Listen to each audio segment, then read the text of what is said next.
Recently, Shabir Ali posted a video about the transmission of the Quran. Today, most Muslims read the Quran in a text that is referred to as the Egyptian edition of 1924. That's how scholars refer to it. Most Muslims may not have realized that this is the designation for that manuscript, for that text. To Muslims in general, this is just simply the Quran.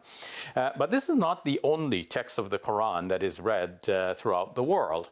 In North Africa, there is a slightly different text that is based on a slightly different reading. And then, too, in some parts of Africa, there is another reading of the Quran and a matching manuscript that is prevalent.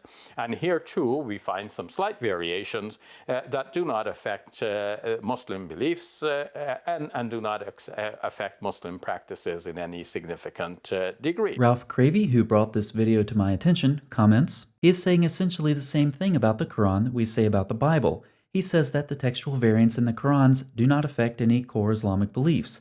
We Christians say the same thing about the textual variants in the Bible manuscripts. It's not only what Christians say about the Bible, it's even what Muslims' favorite and, in most cases, only New Testament scholar says as well. In Misquoting Jesus, Bart Ehrman says essential Christian beliefs are not affected by textual variants in the manuscript tradition of the New Testament. I don't know about you, but I find it ironic that after centuries of polemics against the biblical text, some Muslims are now saying something similar about the preservation of their own scripture. But when Shabir says this, the various readings do not change anything that Muslims believe and do not affect the practices of Muslims in any significant degree. Is he correct? I would argue Muslims need to be very cautious about these claims. Biblical text criticism has been around for centuries and is in its advanced stages. Quranic text criticism, however, is hardly in its infancy. We have yet to see a text-critical apparatus, which would be a nice addition to, say, the 1924 standardized Quran, since it's been around for about a century now. So, while many Muslims may make claims similar to Christians regarding the preservation of their scriptures, they haven't done the text-critical work to prove them.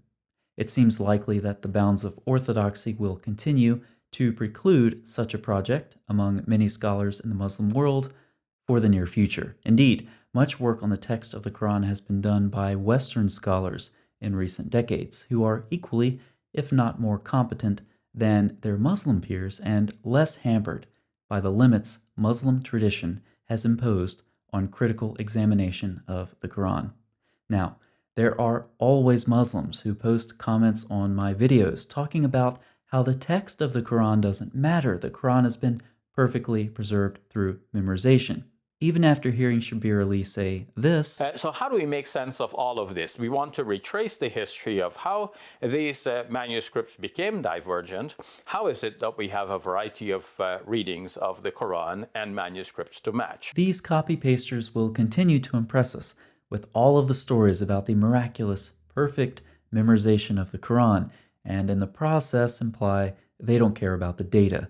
For everyone else interested in the topic, it will be fascinating to see if a more evidence-based understanding of the transmission of the Quran filters down to popular-level Muslims, and how these Muslims react when they find out that the data conflict with what they've been told about the perfect preservation of the Quran, every dot, every letter, every sound.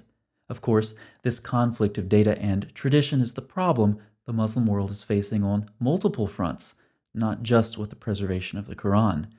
There are interesting days ahead.